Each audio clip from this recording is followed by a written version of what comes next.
هذه الخطفه هذه وكانها كما السكين، كما الموس اللي يسموه بالدرجه الموس. هو يعتبر سلاح ابيض في القانون. الا كان استعملوا الشخص باش يقتل به يولي مجرم. الا كان استعملتوا الوالده تاعك ولا الاخت نتاعك في المطبخ، واش راح تولي؟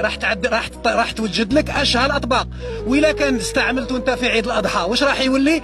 راح يولي اداه لتنفيذ شعيره دينيه. كذلك الدراجه الناريه عندما يستعملها رجل القانون اللي هو الدركي ولا الشرطي، راح يستعملها لتنفيذ القانون. وعندما يستعملها الانسان الشاب اللي ما صابش عمل، يروح يستعملها كليفرو، راح يستعملها كأداة قوت. واللي يستعملها الانسان اللي عنده هوايه، راح يستعملها كالذي يهوى هوايه كره القدم. وعندما نقولوا نجمعوا كامل الدراجات الناريه على سبيل المثال، نقولوا كامل سي دي فوايو، نقول لهم نو، ما معنى الا كان نكره الفوت انا نروح نقول كامل اللي يحبوا الفوت كامل سي دي فوايو، باسكو انا ما نحبش الفوت.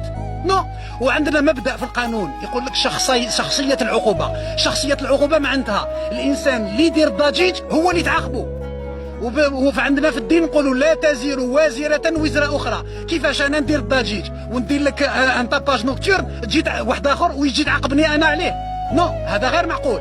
اما انه نحكيو على القرار قانونيا، نعلقوا على القرار تاع الوالي، معليش. دونك الوالي يعتبر رئيس جمهوريه في الولايه تاعو، هذه معروفه قانونيا. احنا ما راش نديروا كلمات دونك هو رئيس جمهوريه، هو رئيس جمهوريه في الولايه تاعو، هو دار قرار. معليش، القانون لا سيما القانون المدني، قانون الاجراءات المدنيه والاداريه، اعطى منح لكل مواطن دراج ولا ماشي دراج، اعطى له حق الطعن.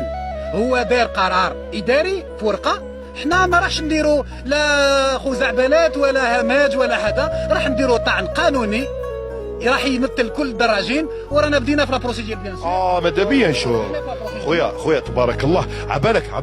عبالك خويا اعطيتني تعبير مجازي في محله.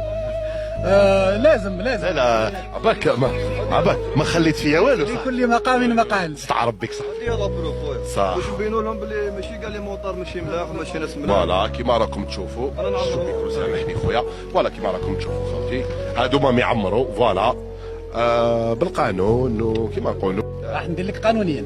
والا كان اللي ما فهمش هذا واش راح نقول، لازم يعاود يروح لافاك دو دروا، يروح لونفي، يعاود يراجع القانون الاداري نتاعو في الموجود. في القرار اللي داروا الوالي هذا بالدارجه ما يساعدش الناس وكذا وكذا، اما قانونيا فيه عيب السبب انه وشنو هي الواقعه القانونيه اللي موجوده، ان هناك ضجيج وكان ازعاج صوتي. الازعاج الصوتي هذا واش الدواء تاعو؟ انا واحد اسمح لي كلام كبير، انا الازعاج الصوتي يا اخوي كي يكون راقد ما نحماش نوض ولادي وصغار ويتخلعوا. اللي المصنع، البلد المصنع اللي هو الالماني، المانيا وفرنسا واليابان، هو اللي جهز هذه الدراجه اللي انت اصلا مرخصه قانونيا باش تستوردها وتمشيها هنا في الجزائر.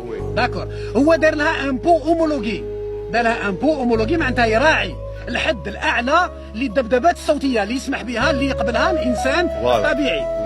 دونك الا كانت تقول العله وشنو هي المشكل اللي كاين، الواقعه القانونيه ان كاين ازعاج صوتي. الازعاج الصوتي باش نريقليوه، باش نعالجوه بالسونومتر كيما في فرنسا. عندهم الماتريال هذا. في اليابان نشري السونومتر نقيسك. الا كانت تدير عندك ذبذبات صوتيه فوق 70 بروسي ديسيبل بروسي، ولا نديها لك الله يسهل عليك. هذه عجبتني. والا كان انت عندك تحت 70 ديسيبل، وهذا معايير عالميه يستعملوها الناس، يستعملوها في البلدان المتقدمه اللي نضربوا فيها المثل، أتؤمنون ببعض الكتاب وتكفرون ببعض. ولا في جهه من جهه نضربوا بهم المثل في التقدم، ومن جهه في التكنولوجي لا نقولوا لا حنا يلا ناخذوا ديسيزيون اتيفي انتويتيف على حساب الكوستو. نو، ما راناش في رمضان، وانتم كاخدين رانا في طريق